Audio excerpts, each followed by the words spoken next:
Pada kesempatan kali ini, saya akan mempresentasikan mengenai penelitian yang berjudul Studi Interkoneksi Pembangkit Listrik Tenaga Surya atau PLTS skala besar ke sistem kelistrikan. Saya, Levin Halim dari Teknik Elektro. Kita tahu bahwa renewable energy itu adalah salah satu solusi untuk masa depan, di mana dia bisa membuat energi, dalam hal ini listrik. Poinnya adalah kalau misalnya kita punya suatu PLTS yang cukup besar, apa sih dampaknya kalau kita interkoneksikan ke sistem kelistrikan yang ada? Dalam hal ini, studi kasusnya adalah PLTS dengan kapasitas 150 megawatt dan akan dimasukkan ke suatu sistem kelistrikan. Di sini saya sebut power system X, yang sebenarnya ini adalah power system yang cukup besar dan merepresentasikan power system yang ada di Indonesia. Nah, studi interkoneksi ini itu kita meninjau dampak dari interkoneksi PLT 150 MW tadi secara 3 studi, yaitu yang pertama, studi load flow atau aliran daya, untuk melihat aliran dayanya gimana.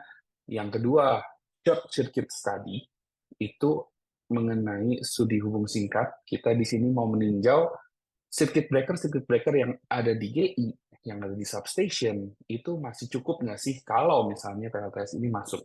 Dan yang terakhir adalah karena PLTS ini intermittent, itu kita akan tinjau di transient stability study. Apakah pengaruh dampaknya masih oke nggak? Atau masih bisa ditoleransi nggak oleh power system yang dituju? Nah, dalam hal itu, dimodelkan dulu seluruh power systemnya. Ini power systemnya cukup besar di software yang namanya Dixalan Power Factory. Ini salah satu software yang sudah banyak dipakai, termasuk di PLN, dan dimodelkan power system tersebut berdasarkan RUPTL, Rencana Usaha Penyediaan Tenaga Listrik yang dikeluarkan secara publik oleh PLN. Dan yang ditinjau untuk kasus ini itu hanya pada saat beban puncak siang. Dan outputnya kita asumsikan maksimal 150 watt, dan seluruh power plant atau pembangkit yang ada itu mengeluarkan daya atau dispatch-nya itu berdasarkan merit order. Merit order ini di sini maksudnya adalah berdasarkan harga rupiah per kWh. Pembangkit listrik tenaga surya tersebut dimodelkan seperti yang ada di kanan. Dan di sini adalah konfigurasi bagaimana kita menyusun setiap solar panel yang ujungnya adalah inverter, gimana caranya biar sampai ke 150 megawatt. Titik interkoneksi yang dipilih adalah di level 150 kV. Nah, kita masuk ke studi yang akan kita tinjau. Salah satunya adalah load flow study. Sebelum kita masuk ke studinya, yang mau ditinjau adalah grid code regulation-nya dulu, bahwa setiap level tegangan itu mempunyai kondisi normalnya, di mana kita masih bisa mentolerir plus 5%, minus 10%. Kemudian, dari sistem yang besar tadi, kita tinjau yang agak sempitnya. Jadi, yang kita tinjau adalah cuma 2 level dari interconnection point-nya. Oleh karena itu, yang sebelah kiri, ini adalah before interconnection. Jadi, ada substation-substationnya, atau GI-GI, gardu induk, ada sistem 500 kV di bawahnya melalui interbus transformer. Kemudian kita lihat bahwa ya ini kondisinya normal before interconnection. Nah, setelah interkoneksi, ada PV power plant, yaitu 150 megawatt melalui 2 transmission line di level 150 kV, kemudian ke arah switching station. Nah, di sini tidak menimbulkan tegangan yang lebih plus 5% atau kurang dari 10%. Bahkan loading-loadingnya atau loading limit, kan loading limit itu adalah pembebanan dari transmission line atau trafo, itu tidak ada yang melebihi 100%. Dengan masuknya 150 megawatt PLTS ke sistem dengan interkoneksi point yang seperti ini, itu tidak menimbulkan gejala apapun yang negatif tepatnya. Nah, kemudian kita lanjut ke short circuit tadi. Jadi, studi ini adalah studi hubung singkat, di mana setiap GI kita simulasikan ada short circuit, ada hubung singkat, 3 fasa tepatnya, karena ini 3 fasa. Jadi, kita mau melihat dia itu level circuit breaker yang terpasang, itu ada yang melebihi atau tidak. Tapi yang kita tinjau hanya IB-nya saja atau e-breaking atau breaking capacity. Setelah adanya PLTS, dia sedikit meningkat, tapi semuanya masih di bawah 40 kA. Dan short circuit study ini juga menyimpulkan bahwa kalau misalnya kita mengadopsi 40 kA di circuit breaker-nya, itu juga cukup, karena dia cuma 28,12 dan 22,16.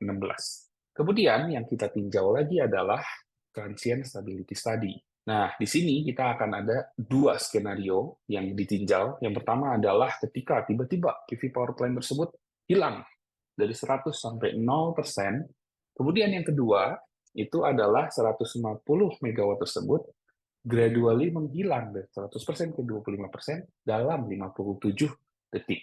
Nah, ini 57 detik ini adalah merepresentasikan penurunan dari PLTS karena ada awan yang menutupi matahari.